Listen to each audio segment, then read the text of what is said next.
a railway, a port, a digital currency. Looked at separately, these are just infrastructure projects. But put them together, they're the blueprint for a new world order. Over the past decade, China alone has invested in more than 150 countries around the world. Ports, railways, energy, and now even under the Arctic ice. The question isn't, is China getting powerful anymore? The question is China building a world where America can't set the rules alone? In today's episode, we're going to bring the whole series together. Every chapter from economics to the Arctic comes together into one single story. And at the end, we'll try to figure out, what does it all add up to? At the start of this series, we saw how, in just 4 decades, China became the world's second largest economy.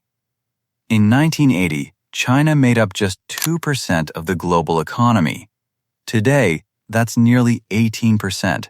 They've established themselves as the world's factory.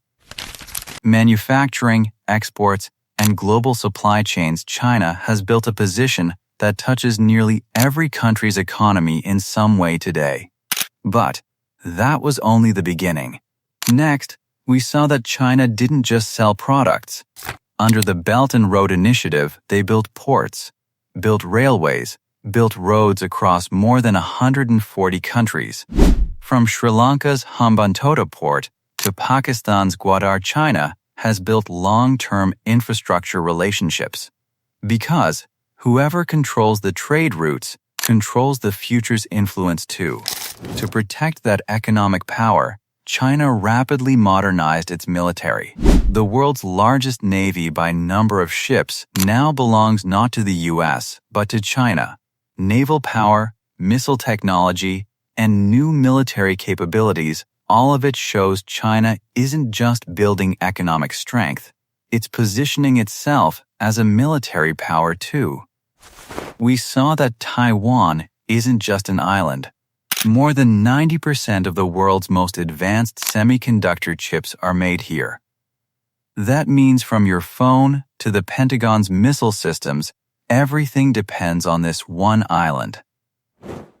And the South China Sea, about a third of global trade, passes through these waters.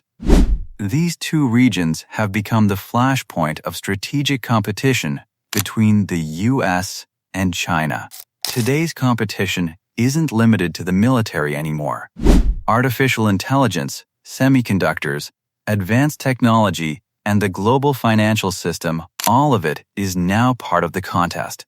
China's Digital Yuan and the BRICS nations' search for alternatives to the dollar, these signal that future power will belong to whichever country leads in technology and finance. Then we saw that China isn't going it alone.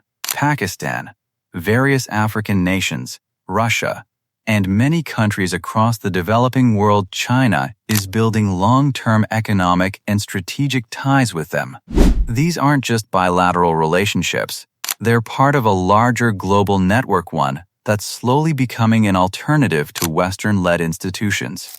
Even China's gaze has reached the Arctic, calling itself a near-Arctic state, even though its closest point is about 1,400 kilometers away. China has started investing in the region. Because as the ice melts, it's opening up new shipping routes, massive energy resources, and future commercial opportunities.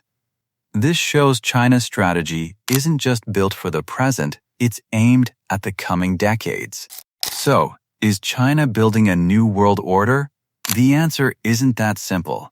Some believe China is pushing toward a more multipolar world, one where multiple powerful nations share influence in global politics.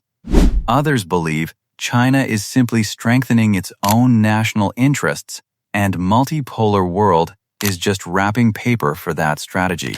The truth is probably somewhere between these two positions. One thing is certain though, today's world isn't the same as it was 10 or 20 years ago.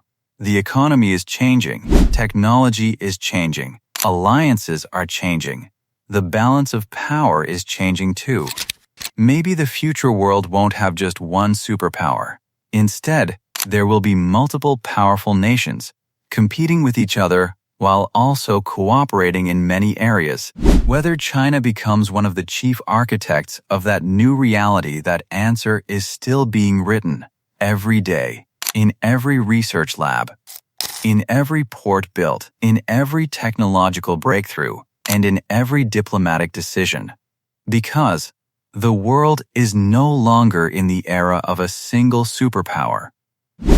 We're slowly stepping into a multipolar world. And if this series made you think, drop a comment and tell us who you think the next superpower will be. And subscribe to the channel for the next series, because the next story picks up right where this new balance of power could turn into the biggest conflict yet.